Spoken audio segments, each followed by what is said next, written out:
and we're going to talk today a little bit about teacher burnout, otherwise known as I hate my life, or I hate my job, or get me out of here quickly before I kill a student.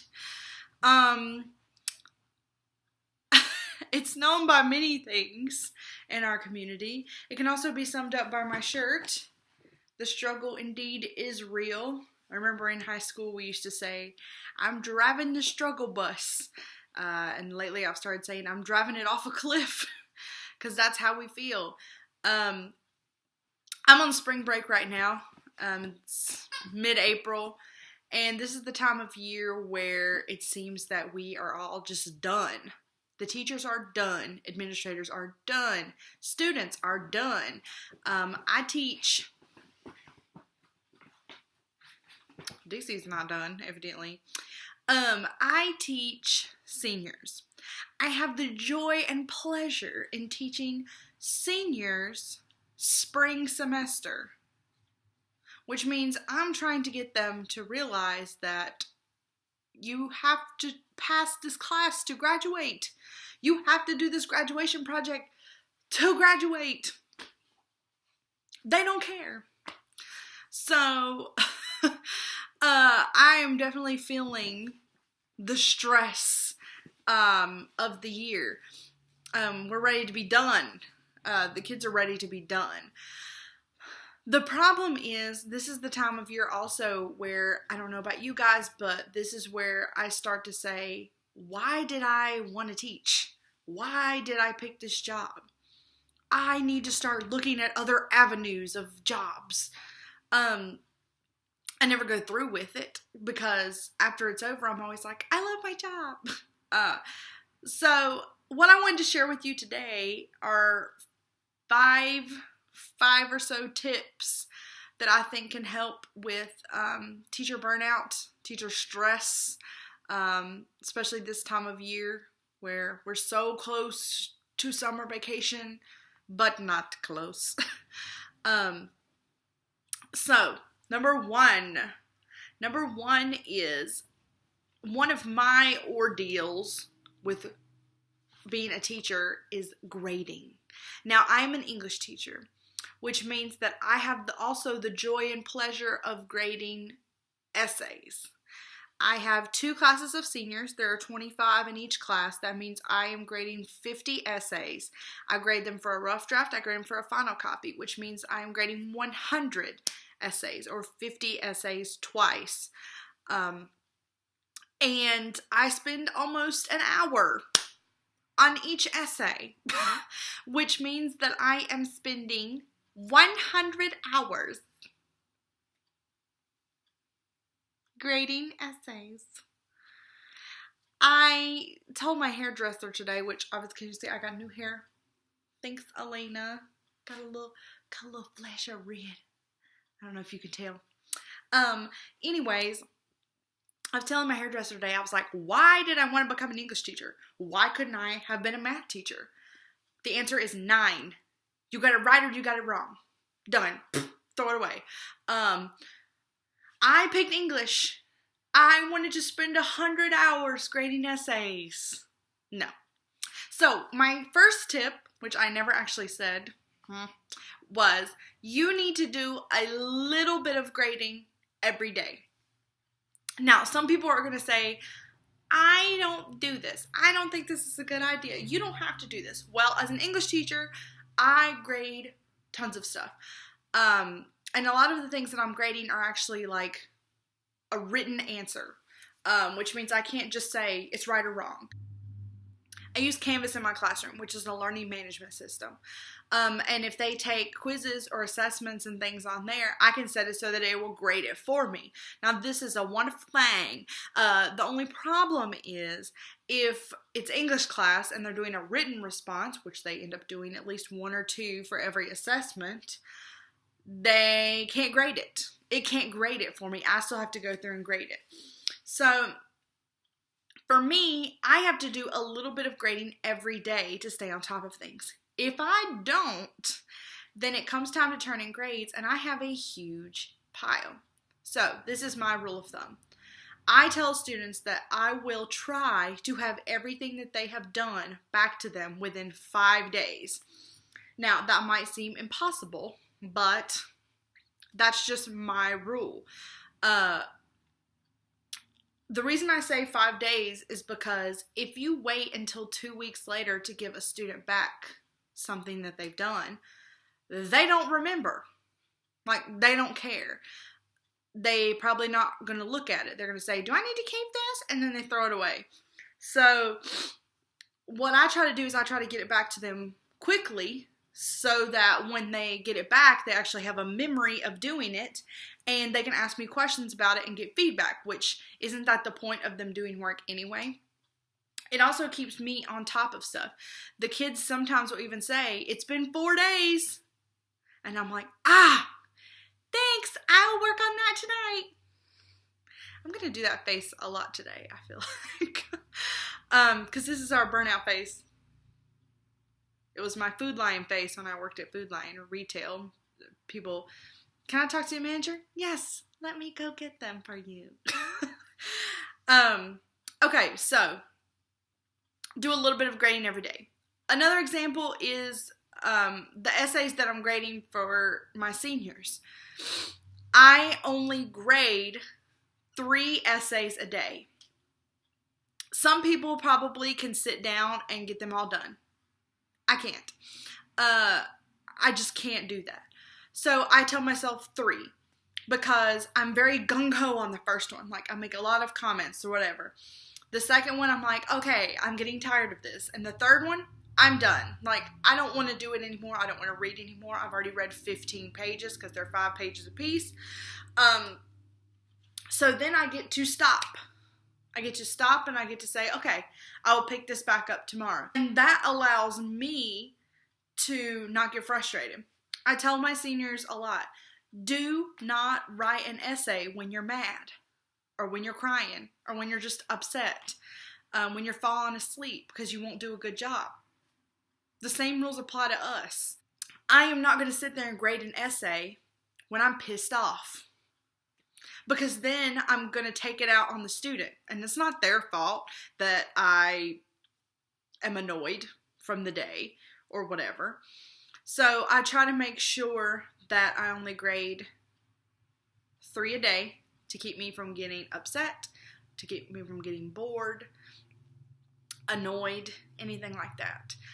And by doing that little bit of grading every day, I stay on top of things. One of the things that my students do compliment me on is that I get their work back to them and the grades put in really fast. By doing a little bit of grading every day, it keeps me from, at the end of the semester when it's time to turn in grades or the end of the 9 weeks, I'm not one of those people that's like, I have 80 things I have to grade. I might have a stack, but I like to think that my stack is smaller than other people's, but who knows. So, number 2 of my teacher burnout suggestions is don't take it home. I will tell you, I bring it all home. And me and some of my friends at school like to joke that, why do I bring this home? I bring it right back the next day. I don't do anything with it. And to be honest, it just makes me feel bad. It makes me feel bad to bring home a stack of things that need to be graded and then to not do any of it. And the next morning when I grab my bag to go to school, I have to look at that stack. I have to pull it back out when I get to my desk, and it makes me feel bad. So my new rule has been, if I know that I'm not going to actually grade it or do anything, I don't bring it home.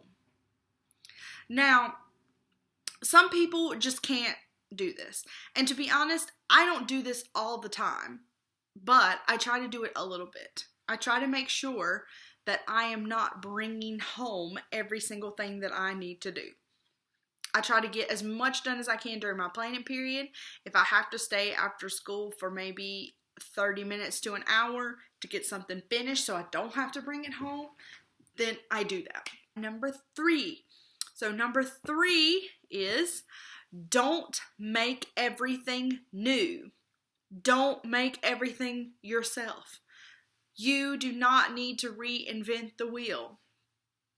One of my professors in college told me this, and I thought, I am going to make all my quizzes myself. I am going to make all my lesson plans. I am going to be the best teacher ever. I'm going to make all my bulletin boards. And that's wonderful if you can do that. However, I learned very quickly when I got to the school and I started teaching all these different preps at the same time. Every year I've had to teach a new class or a new section like honors or inclusion or regular that I haven't taught before, and I have to make a whole new curriculum. So what I've been doing is I make what I feel like I have to make, and the rest I use the wonderful Google. So you can go into Google, you can go into Pinterest, you can go into Teachers Pay Teachers, and you can look up questions that go with Rebecca, worksheets that go with commas, and all these things. I don't have to make my own worksheets. I don't have to make my own questions, my own tests, my own quizzes. Now, do I make them my own by putting them in a different order, maybe tweaking some of them, taking some out that I don't like, adding some of my own that I do like? Yes, I do. I don't think there's anything wrong also with going on Teachers Pay Teachers and paying $5 for something that you really think you might use and you might enjoy. There's nothing wrong with that. You should not feel bad about having to do that. Especially if it's something you've never taught before and you have no idea. Another thing is, remember you have resources all around you for free. They're called other teachers. My department at school has been wonderful. My English department at my school, we love helping each other. We love sharing resources. And I think that one of the best things you can do when you start to teach something new is to sit beside someone who's taught it before and say, how do you do this? And even if you don't like the person's idea, you can always tweak it. You can always make it your own. So I think it's really important that you realize that you don't have to make everything yourself. You don't have to reinvent the wheel. There's only so many ways that you can give them practice worksheets on where a comma goes in a sentence. Use the ones that are already made. Make your life easier. Okay, my number 4 rule is let it go. I will admit, probably of this list of 5 things, number 4 is the one that I have the hardest time with. When I say let it go, I don't mean Elsa. I mean when that kid in your class doesn't return the pencil that you let them borrow, and you go home and you cry to your husband about that pencil. Why would he do that to me? I am so nice to him, and he took my pencil and he borrowed it and he didn't give it back, and then I went back in my room today and it was broken half in the floor. That's been me. I do it all the time. I get so upset, either angry or crying or frustrated or annoyed with students or other teachers or just the school in general or whatever. The copier jammed and there'll be a teacher standing in the workroom crying because it's just the straw that breaks the camel's back. They just can't take it anymore. We have got to learn to let it go. And I'm preaching to the choir here. I'm preaching to myself. But, you know, the kid stole your pencil. Why was I upset? I have an entire box of unopened, unsharpened pencils. He stole the pencil. He broke it. Who cares? Let it go. The copier jams. Take a second. Breathe. Keep going. I mean, I would hate to say that the copier jamming or some kid stealing a pencil or some kid drawing an inappropriate drawing on your board would be the thing that would make you want to say, I quit. I think that's been the case sometimes. It's just like the last thing that they can deal with. So we just all need to remember that these little things that are making us mad or making us upset, like in the scheme of things, they don't matter. And I used to have this approach where, like, if I had a problem with a kid, I would be like, come here, let's talk about this. But to be honest, it usually just made me more frustrated because, okay, let's talk about the pencil thing again. I pull the kid out in the hallway and I say, hey, you borrowed my pencil yesterday and you didn't give it back. And then I noticed when I came back in today that it was broken half in my floor. And the kid will be like, that wasn't me.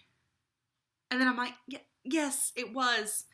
It was you. And I was just wondering, can you kind of tell me why, are you upset or whatever? And they'll be like, no, I didn't borrow your pencil. And then I'm like, you did. And I want to know why. And what ends up happening is I get even more frustrated because then I'm like, he won't even own up that he broke my pencil or whatever.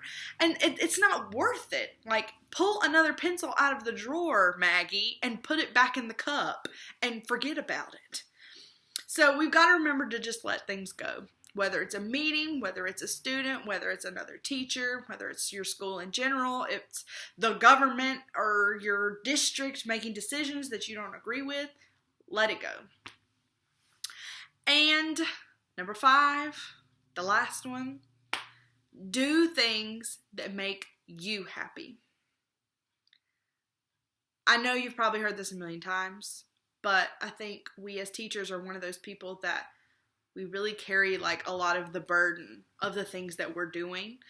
And we end up sacrificing a lot of things for our students or for our classroom or for our assignments or planning or whatever. And I think it's really important that we make sure we are also doing things that make us happy. Whether it's hanging out with your family, for me it's hanging out with my husband, doing things that I want to do on the weekend, going out to eat during the week. That's something me and my husband end up doing a lot. And do I feel bad about it? Sometimes. But it's something that makes us happy. It's something we enjoy doing together. Going to get coffee or a donut or a soda in the morning before you go to school. You should not feel bad about doing that. Treat yourself, as all these shirts and things say. Don't feel bad about buying yourself something for your classroom that makes you happy.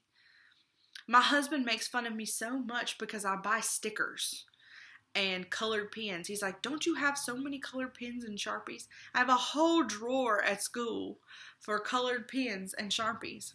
But guess what? I spend almost all of my day at school, and this purple pen makes me happy. It makes me happy to grade with this purple pen. Why is that bad?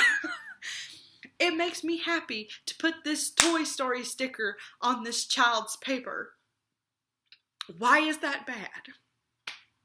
So you need to do things that make you happy. And if it's buying some stickers to put on students' papers, then do that.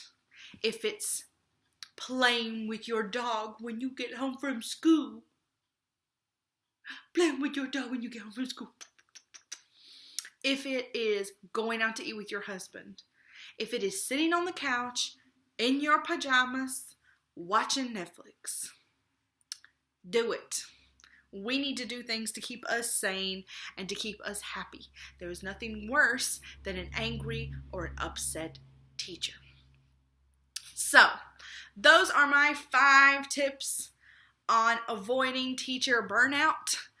I am aware that I have been preaching to the choir and that I also need to follow my own tips. But I hope that maybe you took something away from this that you can apply to your life.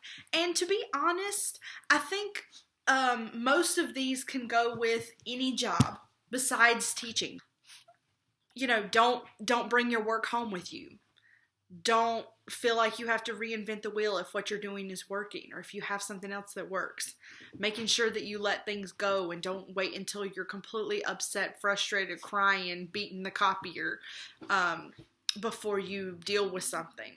And to make sure that you do things in your life that make you happy. I mean, I feel like those are pretty good life rules in general. So hopefully those help you. Do you hear me sigh like it made me feel better? I know that, next week I'm going to be going back to school, and I'm going to probably have to watch this video and say, hello, Maggie. Let me remind you of what you need to be doing to keep sane. So, let me know what are some things that you do to kind of keep yourself from stressing out or freaking out or getting angry at school, staying on top of things. Make sure that you like the video if you enjoyed it. Subscribe to my channel if you get a chance. And I will see you soon. Have a great day.